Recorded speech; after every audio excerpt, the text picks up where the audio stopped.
Ciao Juventini, and welcome to the All Juve cast brought to you by Striped Hearts Apparel. And this is episode 107. And I have a great guest with me joining me today, Dean. Dean, how are you doing, my friend? I'm doing good, man. It's great to be back on. That's awesome, man. It's great to have you back on. And we are going to briefly recap that final match versus Roma, but we will mainly get into a season recap for Juventus.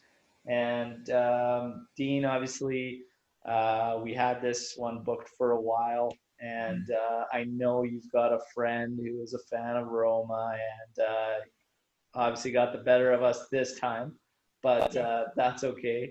But first time, we did the fan focus videos through quarantine and all that, but this is the real deal now, the post-match pods. And as always, tradition is first time, love to hear your story, how you became a fan of Juventus. Sure. Just to recap all that, through a lot of my good college friends, a couple of those being the Roma fan mentioned, they were the ones who really got me into it from the start.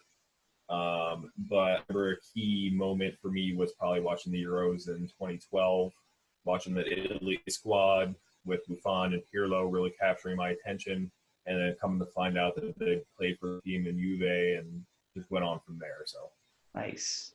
Yeah, I mean, Juve for a while there had strong ties with the Azzurri, so it was it's hard not to get drawn to Juventus as a squad if you were to jump aboard and start cheering the national side on, right? So that's awesome, exactly. man. Well, let's get to this final match versus Roma. So obviously, the match before that, many fans felt we should have probably had the youngsters in at that match, and then maybe put some more regulars in this one, still with limited minutes, just to get a little bit of momentum going into that Champions League tie ahead, where we had the return leg versus Lyon. We didn't really do that. We played still a lot of regulars in the last match. It was terrible. And then we got into this match. We have quite a few regulars as well. So my thinking was, if you haven't got the rhythm and you haven't got the cohesion yet, it's not going to happen in the last two matches of a season where you've already won the league. And I just thought, just get the youngsters out there. If anything, let's just get healthy and at least have legs to be able to run at Lyon and actually go at them. I'm curious to hear your thoughts going into this one. And obviously the lineup being Szczesny in goal, Danilo, Bonucci, Rougani, Rabota at the back with Matuidi, Rabiot, Muratore in the middle, and then Berna, Higuain, and Zanamacchia up top. So, yeah, I'd love to hear your thoughts, obviously the match before this as well as this one, and what your thoughts were. Yeah, I mean, well, I agree with you. I think, the youngsters definitely should have got some minutes. I mean, they did. And I think, if anything, they were the bright spots, and especially this last game. I mean, it's just so worrisome right now just to see Danilo and Rougani in the starting 11, and Berna's not doing well. But it's the last game. We sealed the championship. It is what it is. But yeah, I think the youngsters should have gotten more minutes throughout this game and probably the game before against Sarri. But they think they were the lone bright spots, to be honest with you. Zanimacchia looked really good, I thought. And it's a shame that Muratori is going to Atalanta, but we need a little bit of money in there. But yeah, I think the youngsters actually look pretty good. Yeah, I mean, and again, whether it be just because they're so fresh and gung-ho, and it's just more a matter of the legs that makes them stand out a bit, whatever it was, they stand out pretty good. Zanimacchia more so in the previous match than this one, I thought, but it is what it is, right? Just a matter of solid performance. Yeah. So get to this match, and Juve comes out rocking the new kits. So the new home kit for 2021. out, and they're coming out wearing it, and I thought it looked fantastic. Yeah. Your thoughts on this new kit? Yeah, I mean, it's just so good to see stripes again. I mean, I assume that everybody feels the same way. No offense to the people who actually like to have them half jersey. We need stripes out there. Yeah. It looked good. You can't complain because the stripes are back, but the paintbrush strokes are a little iffy. But I'll take it just because of what we've had this past year. Yeah. So I actually like the keeper kit as well. It looked good on Chesney and everything. So us as well. But yeah, I'm just so glad to have black and white stripes again. Yeah. The only thing, I mean, looking at it is they do come off very, very white. It's almost like the stripes are just a little too thin. Yeah, my only thing was I was stressing the whole time when all these leaks were coming out is I would have liked the stripes, even if they were moved over, so that the gold accents would be over top of the black so you could actually see them. Because that was the only thing, is like our crest is actually almost invisible when you're watching and whatnot. So other than that, though, I think the kit looks great. I do like the numbers on the back being all black. I actually do like the serieA font that they're going with. Curious to see the Champions League font when that comes out and what we'll do with that on our own. But overall, yeah, I really like the kit. I thought they looked good. The fit on some of the players seemed to be really, really baggy, though. It looked a little off, but that might just be, I don't know, such short turnaround seem like from launch and whatnot. I don't know. It's kind of strange, but on some of them looked really, really baggy. But nice kit. Nice kit. We're back to the stripes. Again, this was trophy celebration day, so thank God we didn't actually lift it in the half and half. So got to see some stripes. Sure. To the match. Kicks off really good for Juve. 5th minute, corner kick. Rabiot directs it right into the path of Higuain, who slots home for 1-0 Juve. And, oh, yeah, this is going to be a nice celebration match.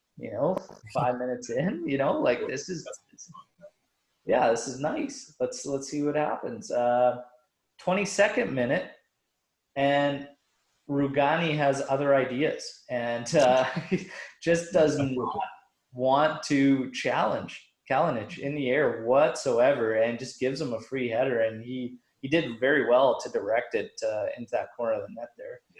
I heard the announcer talking about Chesney being in no man's land, but I'm just like, what is he really, sure, he could have probably tried to come out there, but he had defenders everywhere. Rugani's got to get up there and challenge it. Bottom line. Yeah. I feel like Chesney had no shot really at it. So No. So there you go, 1-1. And the half really, man, like I said, starts off really good 5 minutes in, and then it's just a whole lot of the same, just kind of aimless play, like just no real drive, no real direction, no real understanding. And I mean, yeah, you've got younger guys in the lineup as well, but let's be honest, even when we have all our guys, it's just there's no understanding there of what we're going to necessarily do other than 500 passes a match. Like just a lot of these short back and forths, right? But 43rd minute, and Roma wins a PK. And on this one, oh man, Danilo's got nowhere to go. He's got nothing to really do on that one. The guy made a really sharp cut. Yeah. He literally tries to just stop there. The guy goes in and goes down. It's a tough one, but you got to call it. I mean, you do. It's no different. It's no different than when I think back to the penalty Grosso drew against Australia in the 2006 World Cup. It was the same thing. He cuts in. That guy's got nowhere to go. Grosso could avoid him, but he doesn't. He goes into him and goes down.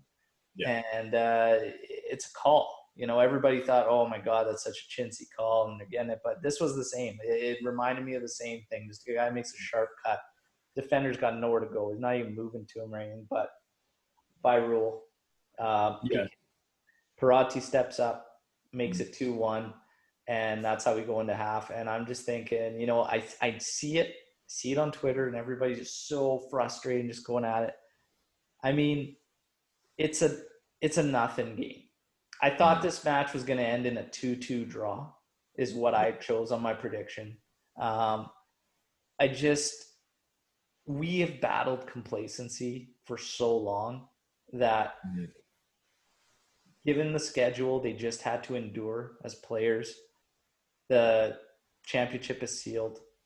We've got youngsters in the lineup. This is not something to erupt over, in my opinion, or get really fired up over. It is what it is.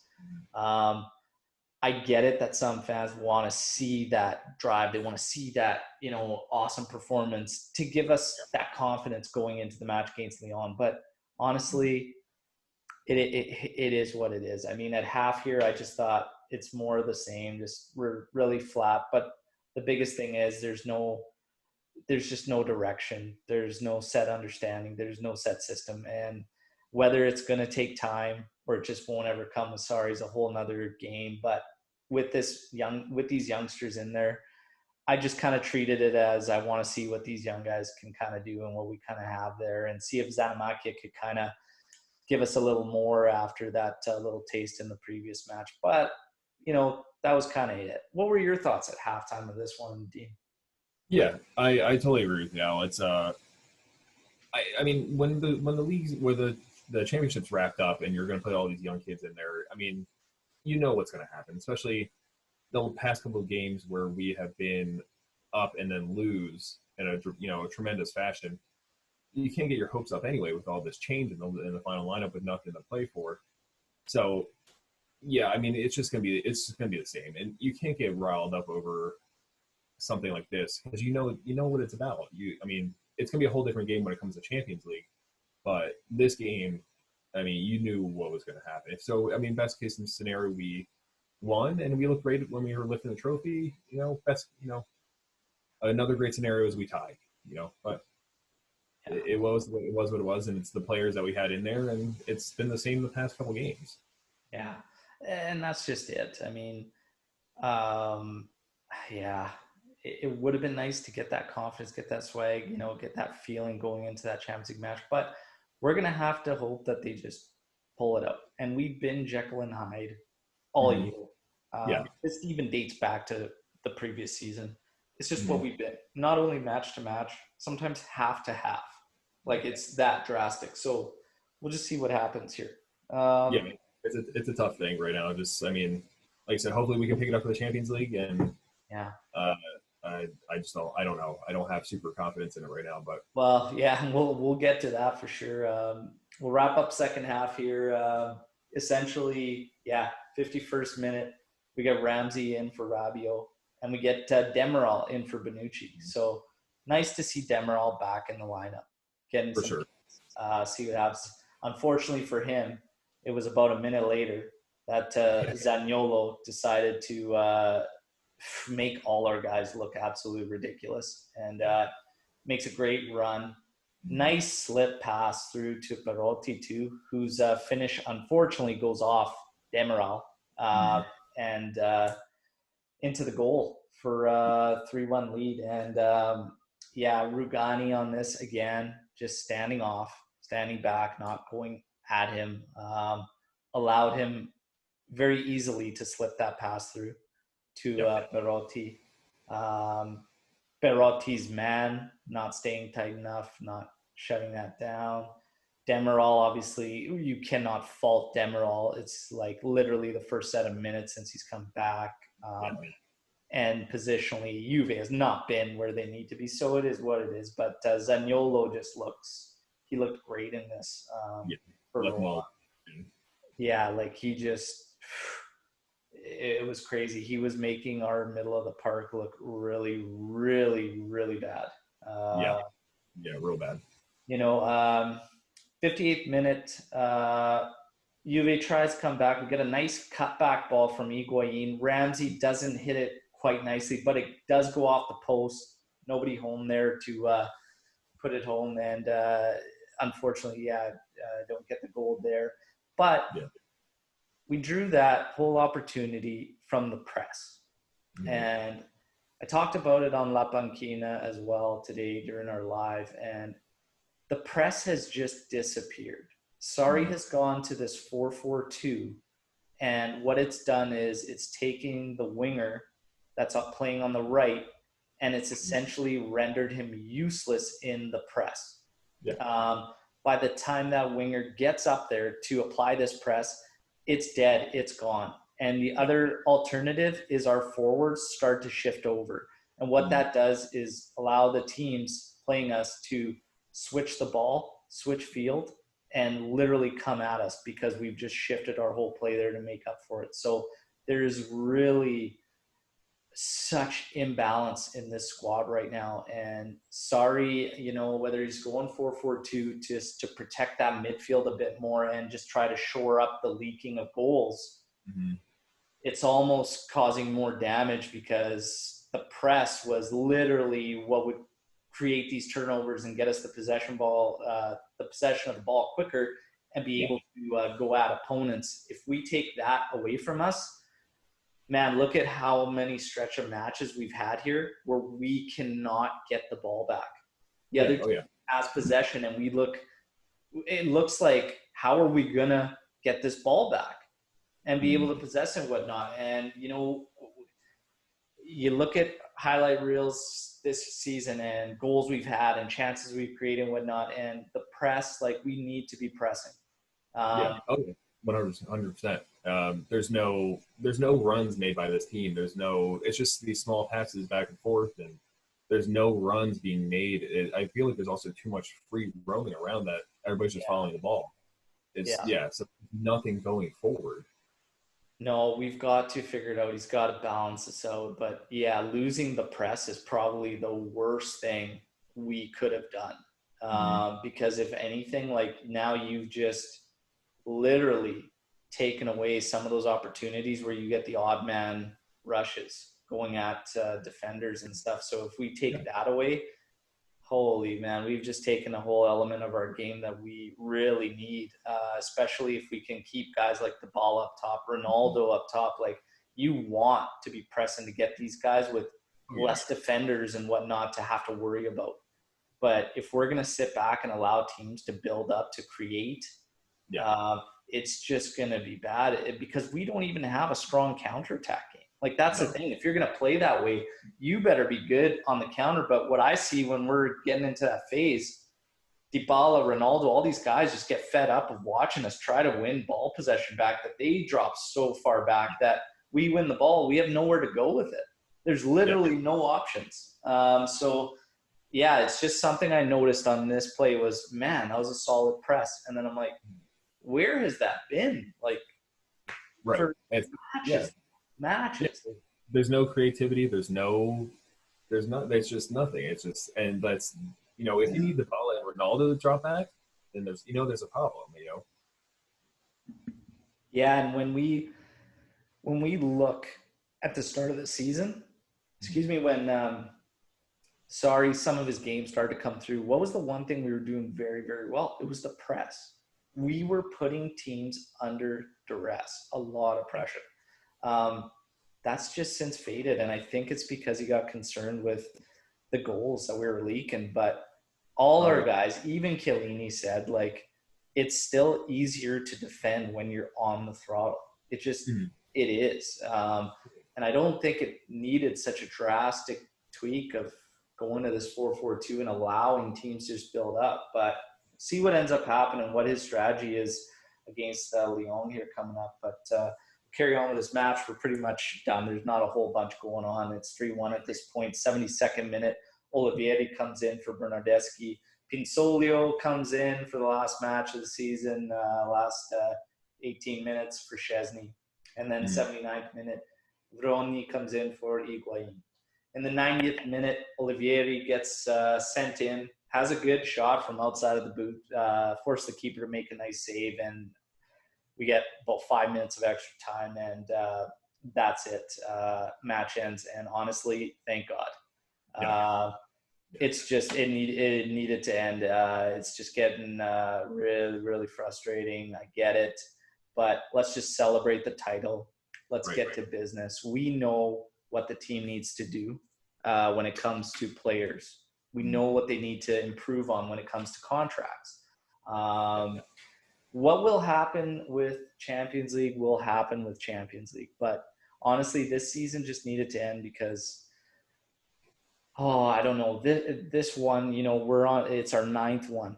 It's great. I celebrated it. I'll always celebrate winning the Scudetto.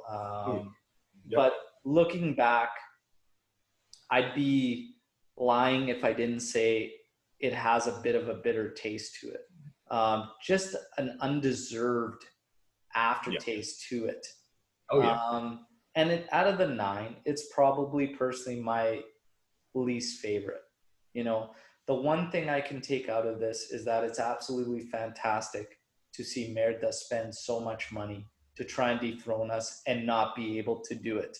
And the fact that all our rivals, really, in probably Juve's worst out of this 9-year stretch, still were not able to get the job done.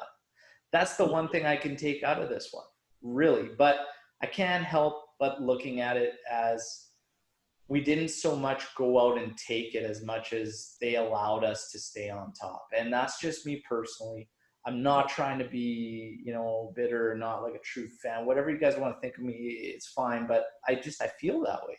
And Dean, I'm curious to see, what are your thoughts as the season wrapped up? How does this title feel for you personally? And where do you rank it amongst these past 9? Well, yeah, I mean, I totally agree with you. I mean, we definitely didn't play to win. We played not to lose. So for me, especially since I came in right at the very beginning of this whole night, Scudetto run, I mean, this is definitely the most disappointing one I've seen. It's just that, I mean, the teams I saw in the beginning, from the early 2010s to the mid, 2010s, stuff like that, it's just a whole different, it's a night and day difference from those teams. And I'm not sure if that's, the management working its way down, trying to, build the brand that is Juventus, switching everything from just a soccer club to a whole global, image and stuff like that. I don't know. That could be a whole nother podcast in itself. But Yeah. it's just, you're right. It's bittersweet. It's great to see us always lift the trophy. I mean, this patch, it's going to be celebrated every single time. But it's great to see it on the jersey every year. But at the end there, I'm actually find myself like, oh, maybe, it's nice to see Atalanta, creeping up a little bit to see, stuff like, I'm never going to root for Merda. I'm not going to ever say nice things about them, especially in the top of the table there. But yeah, it's just so disappointing to see us not play to win, really. Well, that's just it. You brought it up so good too, because that really is, I'd probably say, how it felt, is that it was trying to just not to give up, not to lose it, rather than go out and take it. We had opportunity after opportunity to increase this lead. Yep. And we just kept dropping it and dropping it and dropping it. And it didn't feel like Juve. Yeah. It just didn't feel like us because, that is at the point where, okay, yeah, now they've slipped up. Juve never slips up through this 9 run. That was us. It was like, oh, you've lost it now. But we never capitalized and we left it lingering. It was like, for God's sakes, at one point it got down to, we just need a win. And it was like, are we going to get it? Yeah. And that's really a sad thing to think about when you look at Juve. And if you're thinking, man, are we going to be able to get these 3 points? Like, that's pretty bad. But some people were honestly feeling like that. And say what you want, but the club kind of led us to feel that way based on their performances. And oh yeah, 100%. It's a slippery slope. And as far as you say, more protecting, just trying not to lose it, I can't help but feel that way from Sarri. Okay? Because if you look at the start of the year, and I got into this today with Juventini, and I just said, the signs were there of what he was trying to do. It was going a certain direction. You could see what he was trying to enforce. The press was there, right? So we're going to play high pressure. quicker tempo playing. And there was little phases here and there. It never lasted for 90, which I didn't expect, but we had some great performances early on. And yeah, we were leaking some goals, and then all of a sudden Lazio was just on us. And our performances started to kind of go up and down. We had this rocky phase where Sarri and Ronaldo had this thing. You know, Ronaldo getting subbed off 2 matches, and then all of a sudden it was like, oh boy, you know, can Sarri control the egos? Can he get this going? Like, what's going on? Because you know the players are going to stand behind Ronaldo, you know, and like we almost have to. Like, we put all our eggs in that basket, you know, so we've got to keep Ronaldo happy. We just do. So, you know, that kind of whole thing goes on. Our performances are doing this up and down, it's Jekyll and Hyde. And Lazio kept on it. Lazio beat us twice in a matter of a week and a half, taking the Supercoppa Nazionale trophy up.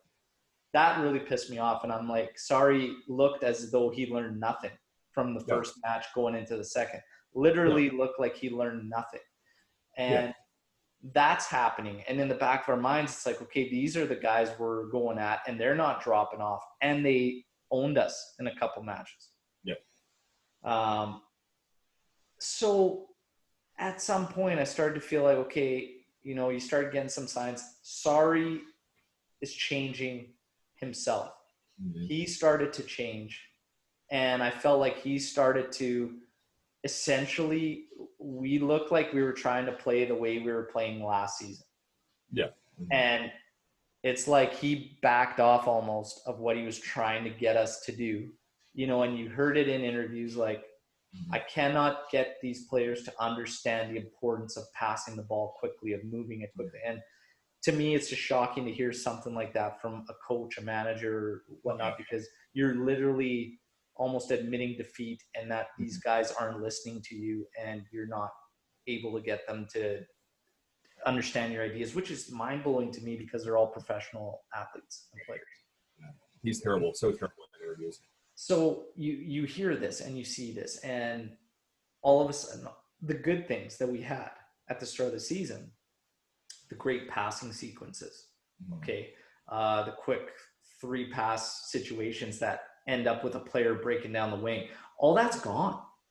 And we just, again, become useless, aimless possession and relying on our individual talent to take over. Complete freedom in the final 30 yards of the pitch, which leads to a complete lack of cohesion and a free-for-all, really. And, you know, guys start to pick on players. And you start saying, well, Higuain looks terrible. I get it. Well, how wouldn't he look terrible when even – I'm surprised Dybala looks as great as he does at the start of the season because he wasn't always getting starts. And you're walking into a system that essentially isn't a system, and it's complete freedom in the final third. And how are you supposed to understand it? If you create that structure and that system and your players know what they're trying to do, where they're trying to go with it, that naturally will allow your players to build an understanding amongst one another. When you're saying go out and do what you feel like doing, okay, there's no set plan for them to understand. It's like literally we're going to just grip it and rip it out here and see what happens. It looks like a peewee soccer game where all the kids are going towards the ball, just wherever it is, you know, that side of the field, and just kick it around and see what happens. It's crazy. And I think one of the things, you know, that we need to look at too is we all thought this was going to be a gong show, but all the teams are going to go through this gong show when we come back from the pandemic. Well, the truth of the matter was some teams struggled, but their actual gameplay didn't struggle that much. They were losing results. They were having probably some issues defensively, but none of the teams struggled like we did as far as looking completely lost. And that's just because, again, the set system, the structure is just not there. Again, it's not there. And sorry, I saw the signs early on. It dipped after the first match against Merda. And then the second time we played Merda, right before the break, it was fantastic. It was a solid match. But we came back after the break, and it was as if we learned nothing about ourselves. It was, there was, you know, like he didn't build off any of that and whatnot. And I can't help but think Sarri has just changed. And again, looking at all these stretch of matches just recently, this 4-4-2 thing he's trying to do, and it's actually like regressed us even more. You know, so it's a frustrating one. It's great to get the 9th straight. It's great that our rivals weren't able to capitalize, but that's how it feels. It just feels like they couldn't capitalize. 83 points should not get you a Scudetto. Yeah, no, absolutely not. I mean, I feel like this one's going to have a huge asterisk on it, not just because of the pandemic, but there's going to be so many people are going to say like, oh, well, we were so close to you guys, and we could have had it any time. It's just. And I will say this: the 1 point, like Merda, and their fans want to celebrate like they're 1 point away from us. Well, that doesn't even tell a story either, because you have a complacent team. We're complacent. It is what it is. We had it wrapped up, and honestly, the rest of the points were left out there, and it was already sealed. So Merda collecting these points towards the end to get 1 point behind us really doesn't matter or really mean anything, So it doesn't really tell a story.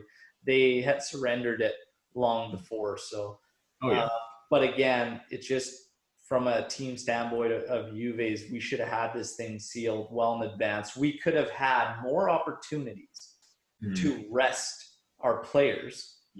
Had we had capitalized when we should have, we would have had more time to recuperate, rehabilitate, and then we could have tried to get a little bit of progress towards the end going into that match against Lyon. But we didn't. We had to play a lot later than we had to. So it's a bit of a frustrating one.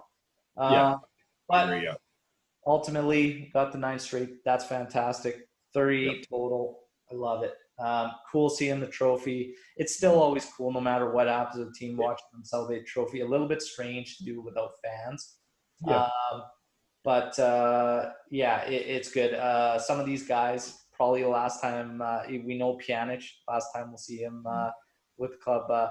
Higuain doing his little dance thing, collecting his medal, whatever. But that'll probably be it for him. A guy like De Chilio probably going to be gone. Bernardeschi or Costa, one, maybe both, who knows. But we'll see what ends up happening. Still nice watching them all celebrate and see that it means that much to them, still after all these years and whatnot. We talked about where this one ranks. For me, it's probably really low as far as the past 9, where it ranks. My top one, probably a tie between 2011-12, the very first one, and 15-16, when we fell to 12th in the table and then went on an absolute rampage to conquer it and take it again. Those are probably tied for my favorite. What's your favorite one out of these 9 consecutive themes? Oh, you bring up some good ones there, Al. Probably seeing my very first one, probably the 2012-13, is very memorable, because I remember just watching it at home and just seeing the celebration and how happy all the guys were and all that stuff. So I'd say the 2012-13 or probably the 14-15, just because I love that squad and that was a good year. So probably one of those two. 14-15 squad, probably one of my favorites, I think, out of all of them. Just absolutely loaded. That's great. So we've kind of talked about it. Champions League is right around the corner. Friday we will face Lyon in the return leg. It'll be in Torino. We have a 1-0 deficit to overcome. What do we really expect on Friday, and this was all over the map with Juventini. On a confidence level, you alluded to it a little bit earlier here on the show and saying you're not feeling very confident. I said myself on a scale of 1 to 10, I'm sitting at about a 6. Mm-hmm. If Dybala is in our lineup, I go to about a 7 or 8. And yeah, if he's out of lineup, I'm at about a 6. Mm-hmm. But I have a feeling he will be in the lineup. And I think we're going to probably pull it out. Maybe it's just me and sucked into this. Juve always steps up when they have to and likes to be this underdog type scenarios and whatever, leave it, make it dramatic, whatever it is. But I have a feeling we're going to pull it out and get by there. I want to talk to you about your expectations. What do you think's going to go down here on Friday? What would you do lineup-wise? How would you line us up? One of the main questions seems to be what to do with Cuadrado. Would you put him at right back or would you move him up to right wing since Costa will most likely be out? I think he is already even ruled out. Bernardeschi hasn't really progressed there. Do you get Cuadrado up there and then that puts Danilo back at right back? So let's get your thoughts and your expectations of what you think is going to happen, D. Yeah, I mean, I definitely would say, I think Danilo, I feel like he feels more comfortable at right back. Sandro hasn't been great this year. Everybody has their qualms with Sandro. He's the only guy we have right now, really a decent left back. So, if we have both those guys, and then I definitely put Cuadrado up at the front because Bernardeschi's not been doing much. Costa, you never know if he's going to be injured or not. So most of the time you have to assume that he's probably not going to play. And I think he's also better as a sub anyway. He gives you a little jolt off the bench.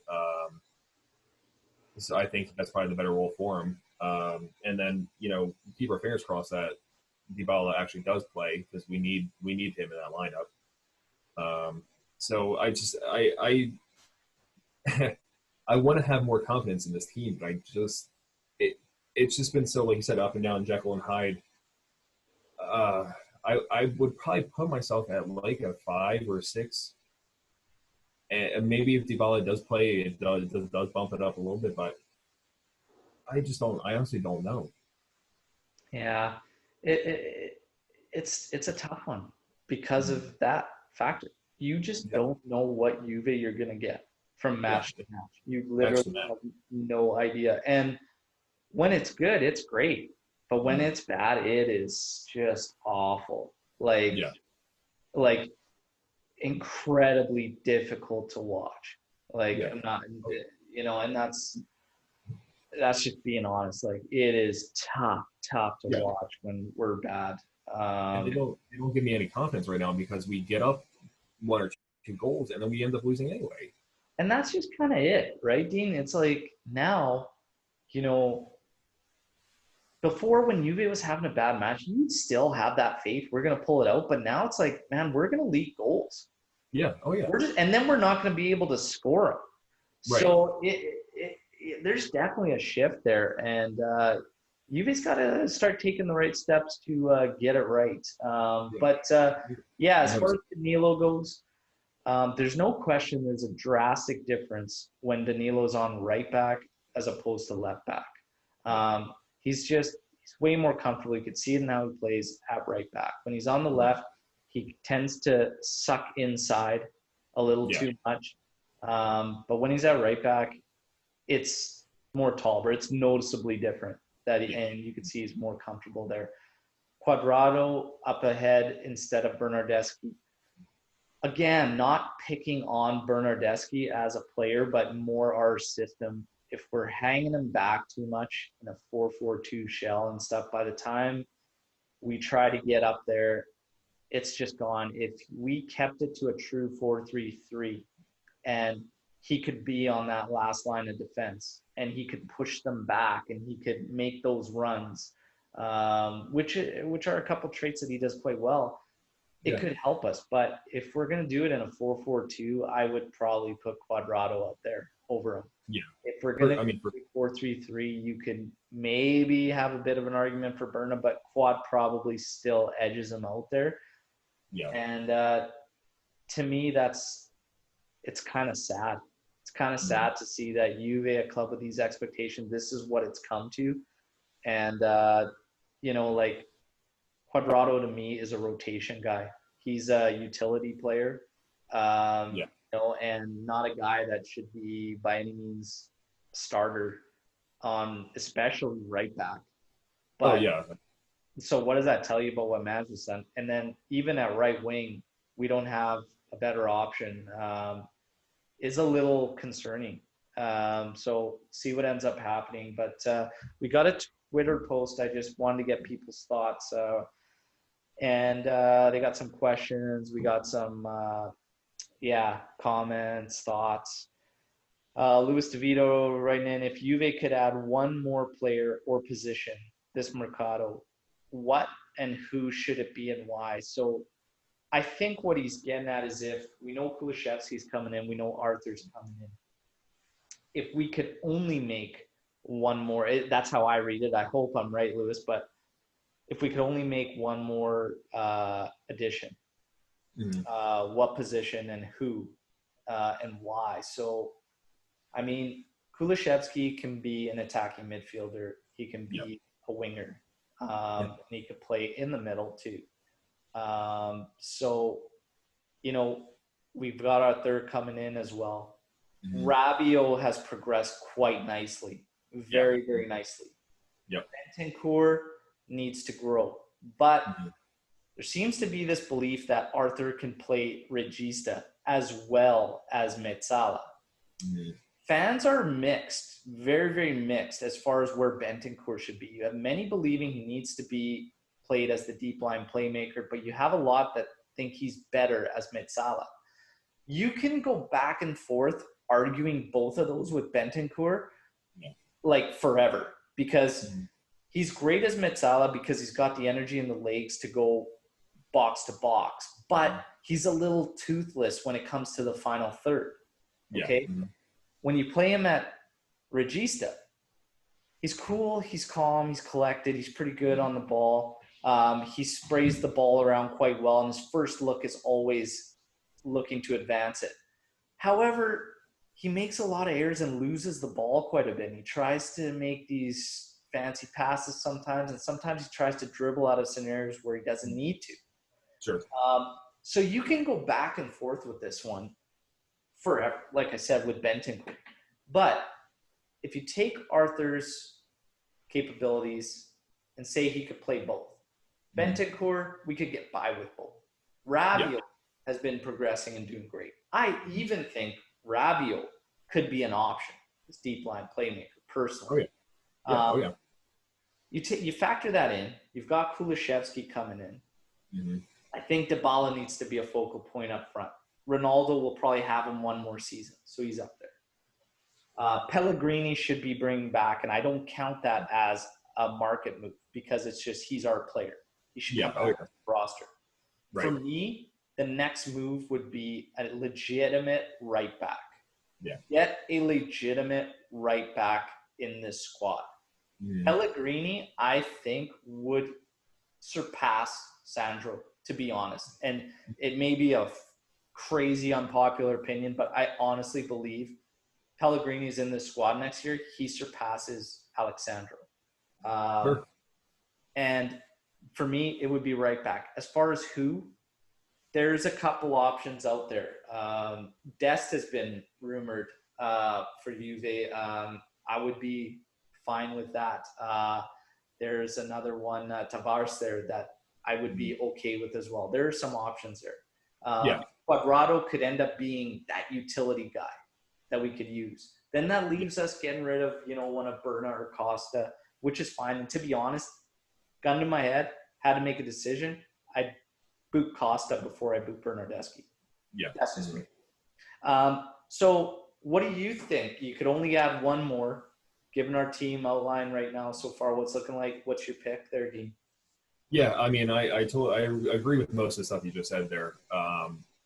Me personally, I mean, if we're keeping the formation that we have, it changes a couple things. Me personally, I'm a big fan of like the 4-2-3-1. I think it gives you a little bit more attacking prowess, but that's just me. Um, I mean, all the names you said, yeah, we do have Kulusevski coming in. He's that. He could be that middle guy. He could be that right side guy. Artur's coming in. He's that possession midfielder. He can get those passes out that we need. I mean, you have Rabiot and you have Betancourt, who I feel both of them can be that defensive midfielder who can play in the back. If they both work on their defense in training, I feel like it could pick up a little bit. I mean, so it just leads right back. I mean, I love Pellegrini. I think he should be coming in. They should not ever think about selling him right now. I don't know why they even would. But, yeah, I mean, it has to be right back. So, I mean, there's been names talked about Dest, he's good. I mean, he's just young. He's on a good Ajax team, but he's just young. I like Klosterman from Leipzig. I'm a big fan of his. We've been linked to Pereira. He's at Leicester right now. I would love that one for sure. Yeah. Those are good shouts, man. Those are great shouts for sure. Yeah, so those are I think my top guy. I really love Klosterman. I'm a big fan of his, especially since he can play on both sides. So that would be my pick, if anything. Nice. Well, there we go. So we seem to agree on that. Lewis, again, I hope that's how you were thinking the question would play out there. But we'll move on. James Martino writing in. Formation, does it stay the same going into next year? False nine versus 4-3-1-2. So I talked a bit about this today as well. And for me, I can see Kulusevski being that one behind the two. What that would do, I would try my best to do this. However, what this is going to depend on is with our fullbacks that we currently have, this will not work because they're not involved enough and they don't keep the width. The 4-3-1-2 failed for us no matter who we put in there. Ramsey, Bernardeschi, Dybala. And it's not necessarily a fault of their own, but a fault because our play became so narrow and the angle of attack was literally just so easy and funneled right to the team's center backs that those guys became isolated and wiped out. And our fullbacks need to essentially complete the 4-3-1-2 to make it work. So if we get the right fullbacks, I would love a 4-3-1-2 and keep Ronaldo and Dybala up top. Because then I think we need to get away from these guys drifting. These guys need to be close to the goal. They need to be in and around the area, and they need to be banging in goals, playing off each other. The more distance we give them to cover, the more unnecessary fatigue we're bringing onto them. Okay, get those two up there and do it. So 4-3-1-2, I don't see it happening because I don't think we're going to get the fullbacks we need. Right. Depending, if we get the right fullbacks in there though, and if Pellegrini can come in there and do what he's got to do, I'd say let's give it a shot. False nine, I'm okay with the false nine too because it's safe. But again, Dybala's got to be up there, and with Arthur coming in, even Kulusevski, whatnot, it should, in theory, keep Dybala up.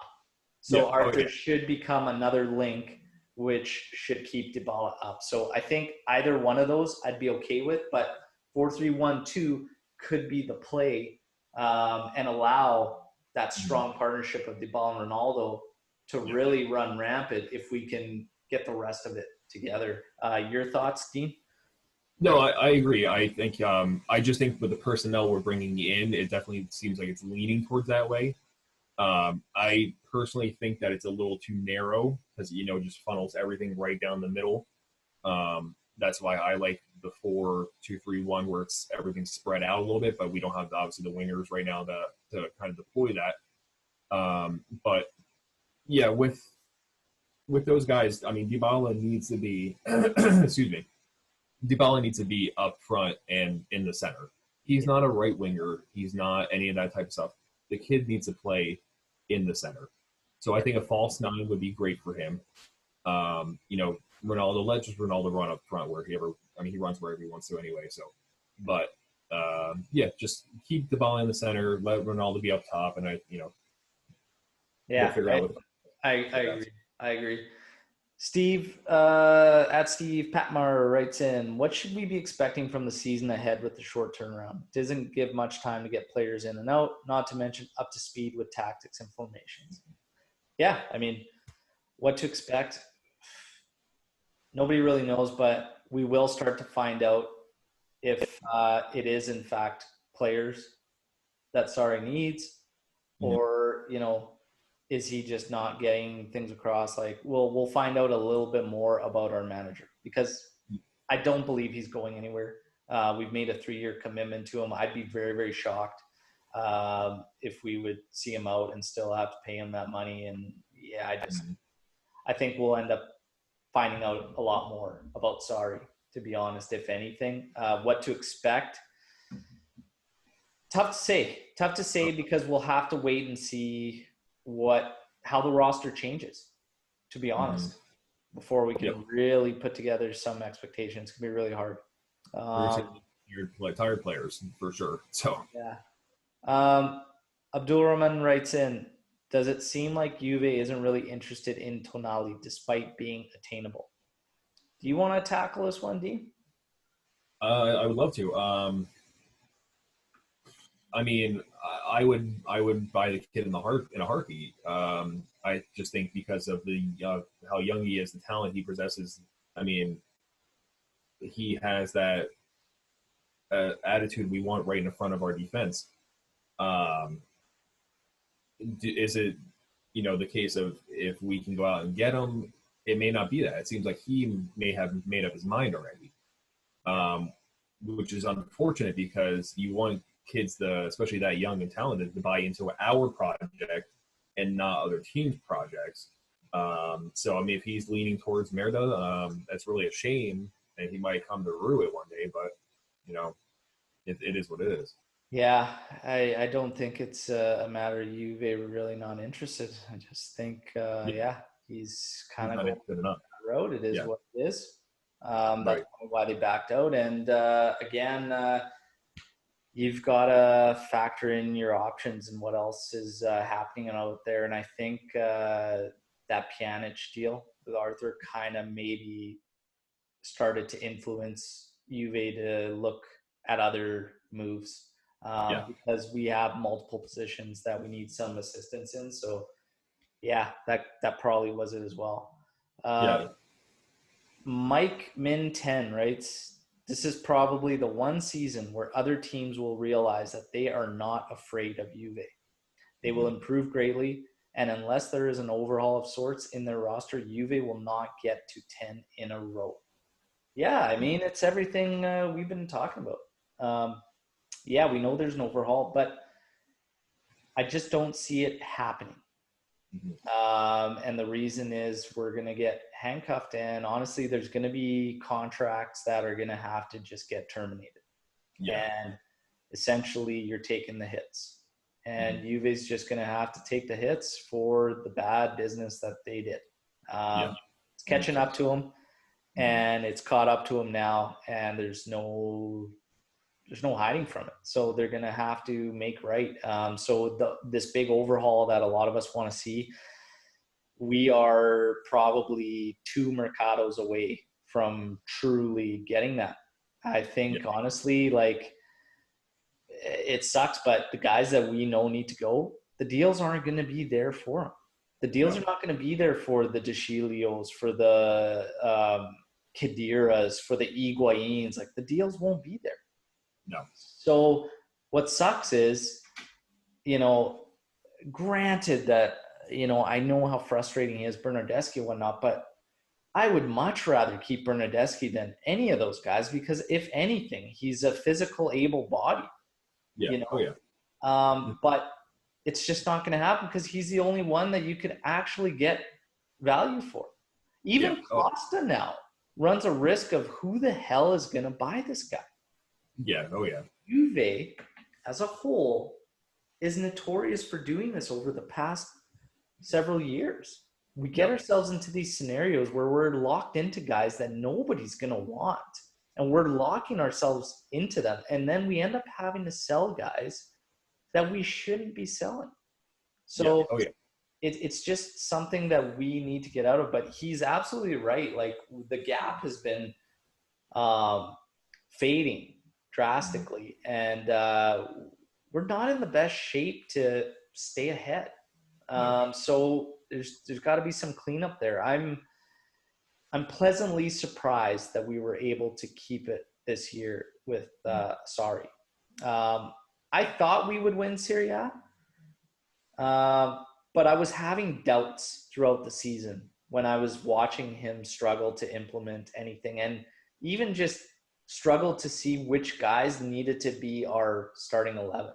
That was the part that was kind of concerning. But I thank everybody for the Twitter comments, posts, and everything. It's going to be a wild and very short Mercato.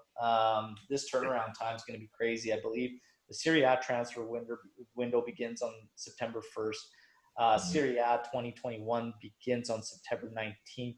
The window closes on October 1st. This is going to be wild. It's going to be interesting. At least when the season starts, it's not going to be such a condensed schedule, and they'll be able to play the matches regularly. So we are going to wrap up. Just quickly going down the list and doing our player ratings on the season. So we're going to kick it off with Gigi Buffon. I'll go first on this one. My rating for him, of course, all the players begin at 6. Okay, that's the starting point. For Buffon, I go 6.5. He's, you got limited options. It is what it is. He didn't really do anything crazy. He didn't have to, just be in the backup and whatnot. So I went 6.5. Dean, Buffon. He was definitely a capable backup. So he came in and gave us a couple good moments. So I probably would put him at a 6 just because it was just a kind of average for him. Just kept him the same level. Yeah, 6.5. Szczesny. He saved us a good couple of times. So I would probably put him at a 7.5, 8 maybe. Bang on. I had 7.5. I thought, last year I had him a lot higher. He seemed a lot more solid. Something's a little fading this year. I'm not really sure, but still good. 7.5. Strong season. Cuadrado. I put him at 6.5, just above. He covered us, went right back, still had a lot of issues in his game and whatnot. But I definitely can't put him on the negative, but I put him slight increase, 6.5. What's your thoughts on Cuadrado? Yeah, I would say slightly above. I would say a 7. And I can't believe I've ever come to a time where I would see Cuadrado playing a right back. I know, but yeah, it's crazy times, So, but he did okay. So I'd probably put him at a 7. Nice.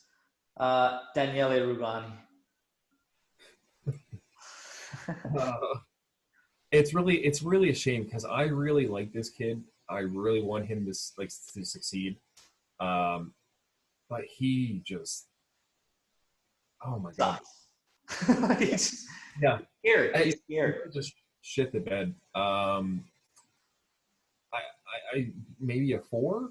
And I went 4. Bang on. Yeah, that's being gracious, I feel. Yeah, DeCilio, I went 4.5. He's just not reliable. Even when he's in there, it's what DeCilio are you going to get? The guy that comes in with a quick substitute and coughs the ball up and gives a great scoring chance like immediately. It's just like he's so frustrating and hit and miss. 4.5 for me. Yeah, I don't even remember him playing really. You're lucky. So if that's the case, I'd probably put him 3. Danilo. I think he, again, serviceable, kind of like Cuadrado. Definitely had his fair share of bad moments, but also, some where so I'd probably put him like 6.5. I went 5.5 to 6, almost just dead even. Nothing crazy, but maybe a little bit lower on the 5.5 side. Yeah. And really, it might not even be through fault of his own. It's just the frustrating moments of when he's at left back. Sometimes he's okay there, but Yeah, I don't know. He's definitely noticeable better on the right, so it's kind of tough. Stats colder. Demirel, we can't really fairly rate because of the big injury, but for when he was in the lineup, man, 7.5 probably. Yeah. What I was seeing. Yeah. I'd probably say 7 or so. Yeah. Delict. Oh, yeah. I would love to give him a 10, but there were some times where he didn't look too great, and also the handballs in the beginning of the year. I'd probably say maybe an 8. I went 8.5 for Delict. 8.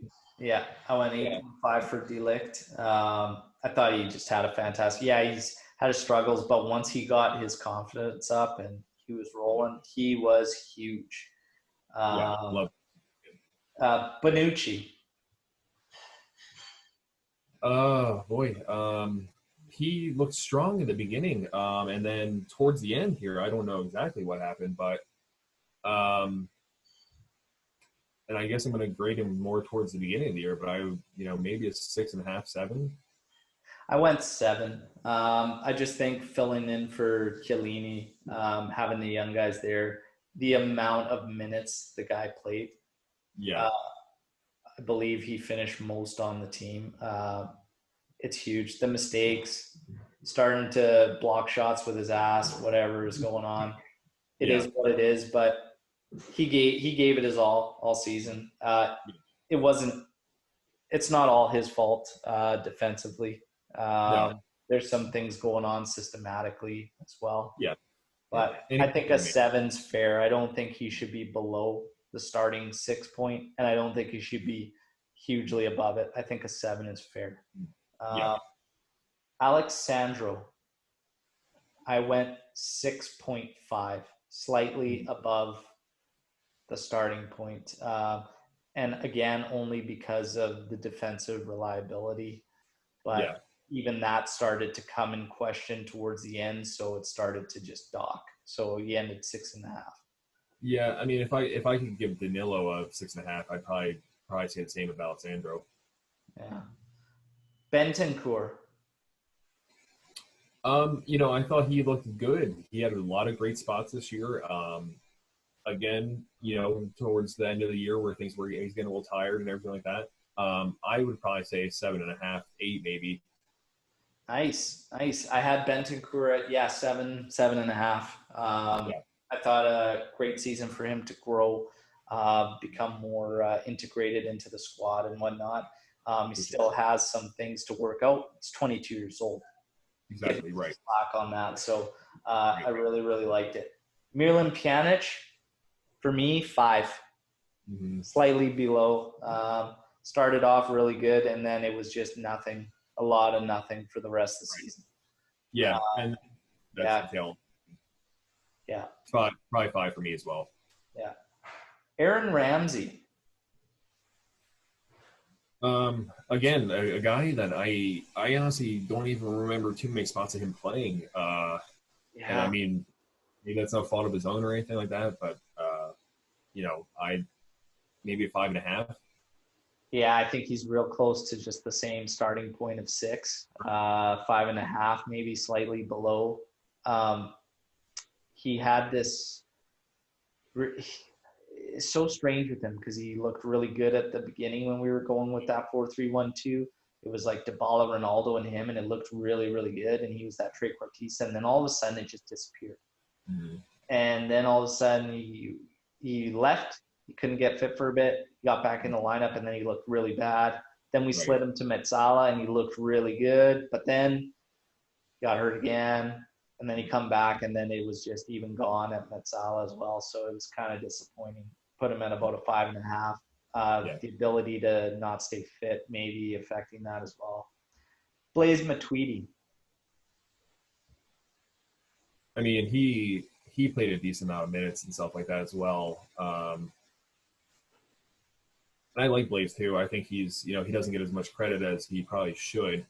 I mean, he can't do a lot of things, but he does give 100% every time he does something. So I'd probably put him at maybe, I'd say a 7. 7. I got him at 6, just the Yeah. status quo, Yeah. the same as I the can, starting. I didn't I can, drop him below. I yeah. didn't bump him up any. I just think it's, you know what you're going to get out of him. It is what it is. Right. Systematically, he might be docked more than what it should be, but it is what it is. Right. Douglas Costa. Um, I mean, when he's not injured, is the thing. But I didn't see there was no runs. I didn't see runs from any of those guys this year. Maybe he had a couple probably good assists and everything like that, but maybe 6.5. Yeah, I got Costa at like 6 to 6.5, like real status quo to the same. I didn't drop him below. I didn't think he did anything crazy. It was hit and miss. It's even when he's in the lineup, it's so inconsistent as to what Douglas Costa you're going to get. When he's on, he's incredible to watch. He is absolutely incredible. But crazy goal. You don't even get that every time he's in the lineup, so it's kind of tough. Right. Gonzalo Higuain. Yeah, and that's a tough one as well. You know, because he's had a couple good goals for us, and obviously he's probably on his way out. Probably 6, I would say, for Pachuca. Yeah, I agree with you on that, Dean. I went 6, which is just status quo. He was really good at the start of the year. Mm-hmm. He was sacrificing his numbers, everything like that for the team at the start of the season. He was so selfless, and he was like Higuain, Dybala, Ronaldo was actually really strong combo for quite a bit there. Sarri seemed to think we couldn't go that way because it didn't give him any options. I don't think Costa was available at the time too, so it created this little issue there. But Higuain did really good at the start of the year. Did he fade? Yeah, he also had some circumstances, personal matters and all that, and then COVID as well. So it's kind of tough. I put him at just the status quo 6, maybe a 6.5. It is what it is. Nothing crazy there. Paulo Dybala. I've got him with Delict at 8.5 on the season. What do you have for Paulo Dybala? Yeah, I would say, I mean, just because I feel like this kid carried us, you know, just throughout the whole season. I mean, probably an 8.5, if not maybe a 9. Yeah. Yeah. I mean, he's huge to us.